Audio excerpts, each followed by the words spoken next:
More color in film. Bring it back. I miss it, please. And not just blues. Because blues and purples have been really big in film, but like I want more reds, y'all, and more pastels and more bright lights. Hello, welcome to By the Bookshelf. We are By My Bookshelf, and I am Cristina. And today we will be discussing Edgar Wright's wonderful world of color in Baby Driver. Because, oh my gosh, unfortunately we have been subjected to some of the most boring, in terms of color palettes, boring action films in past years.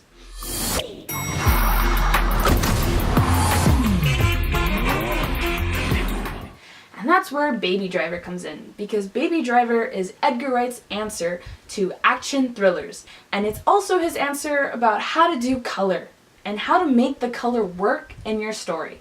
And not just muted blues, muted browns, muted yellows. No. To have full range, the whole plethora of color work for your story. To have different characters wearing different colors that pop just as much as others. But before I get any more into character color analysis, first we gotta talk about that opening scene. And yes, I could in theory talk about the car chase, but no. I'm talking about the opening credit scene when Baby is walking to the barista coffee shop and he asks for 4 cups of coffee. That scene is amazing because you see the full range of sunlight almost.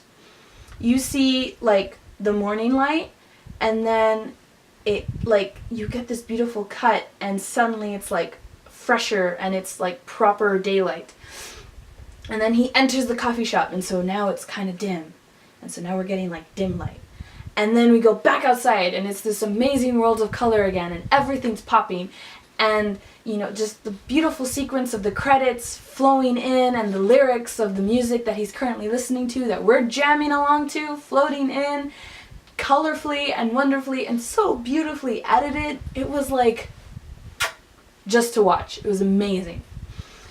And that keeps going, you know? Like, Edgar Wright keeps doing that the entire film. We've got the character color analysis now, the characters wearing color.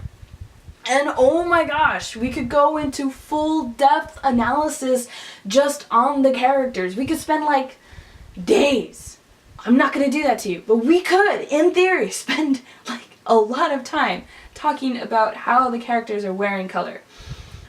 We've got Bats wearing so much red that it doesn't quite work with the rest of the group.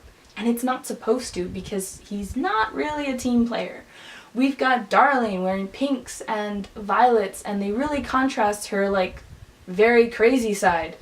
And then we've got Buddy in dark blues and dark blacks, and they're meant to contrast the flash of red we get at the end of the movie when, you know, all he sees is blood, and all you're gonna see is black. And that comes to fruition, and it's just so in contrast with what we've seen of the character, which is awesome. And then we've got Doc and Baby, whose color schemes are very similar to each other. Both are wearing grays and blacks. Doc more gray than white, and Baby wears white, but he's also got some gray on him. And it's like Doc and Baby are subtly, you know, influencing each other through color alone. And of course they influence each other throughout the movie. Doc more so on Baby than Baby on Doc. But we understand that through their costumes alone, which is awesome. Which brings me to my whole point about why is it so damn important to have color work in your films? Because when color works in your films, people can have conversations about what the color means and what the color meant in that film. You know, we can be like, wow, Leon's really wearing red, he's really standing out. And it's like, oh yeah, he's supposed to stand out.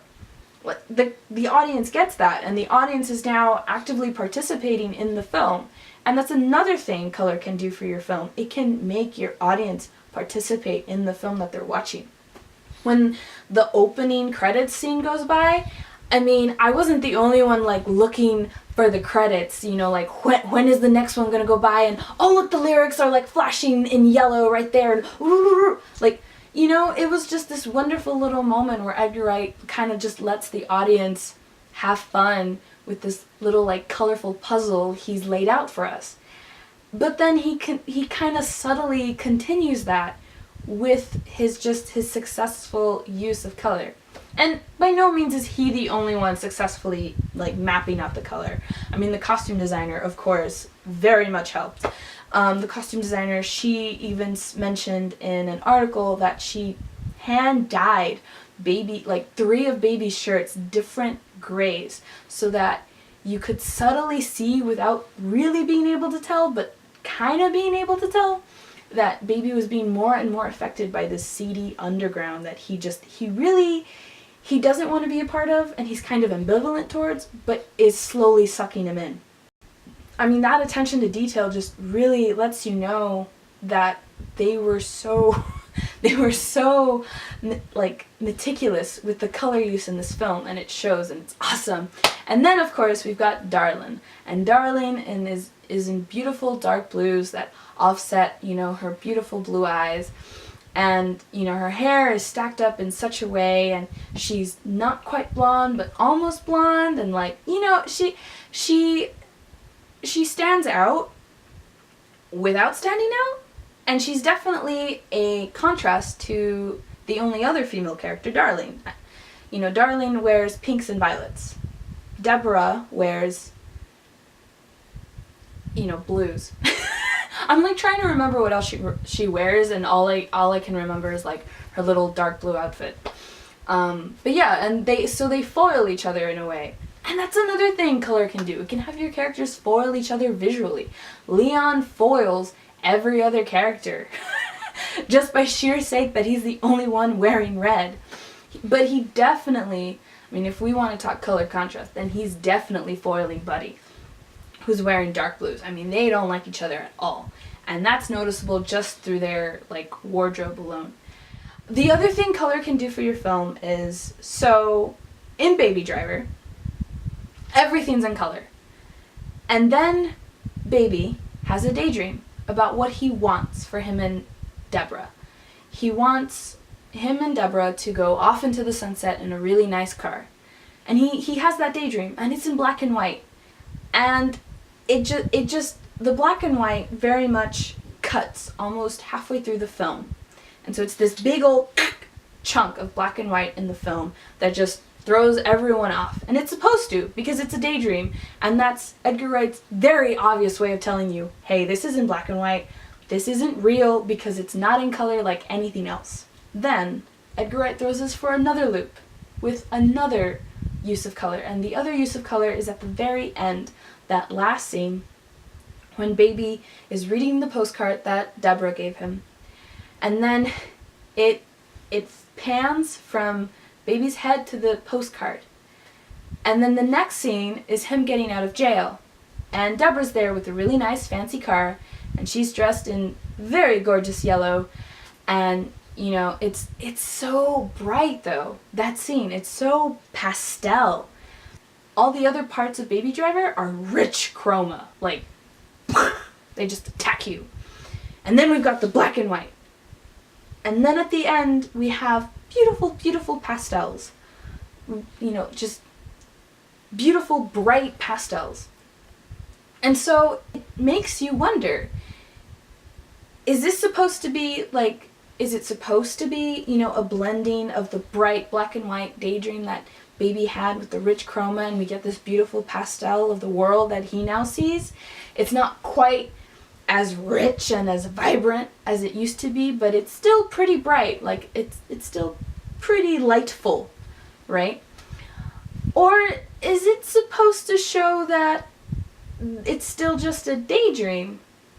You know? And I mean, that's the thing. This is the only time we see this color, this choice of color palette used in the film. We have the black and white, and then we've got the rich chroma of the rest of the film. This is the only time we see the pastel. And so it can support the argument that, well, this is a blending of the black and white and the rich chroma, and we get this. Or it can be, well, this is another daydream, and it's just more colorful than the one that came before. Is the color something new? And he did get out after 5 years, and he gets to run away to the sunset with Deborah. Deborah. I don't know. But when color is successfully used in your film, these are the types of questions that the audience can ask, that viewers can ask, and that viewers can have fun with the color in your film. I had so much fun looking with all the color in that film without, like, Edgar Wright never sacrificed story for the sake of color, which was awesome. He never sacrificed, you know, the coolness of the cars by having everything in color. He didn't sacrifice having Leon in bright red. You know, the other characters, even though they're not in bright red, they don't quite recede into the background. If anything, it just helps support the fact that, again, he doesn't fit in. He really doesn't. You know, Doc and Baby with the grays and the whites and the blacks. That's really cool. And then Darling, Deborah. Keep wanting to call her Darling. Anyway, because they've both got D's, so they foil each other and more. They foil each other! Deborah, Darling, Buddy, Baby.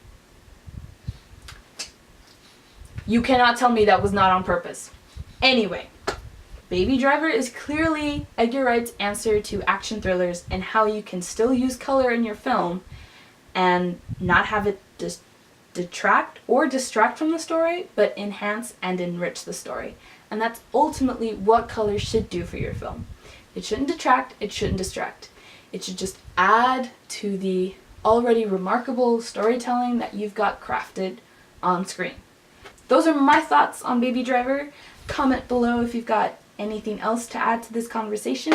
Like this video on film if you agree, and I will see you guys next time.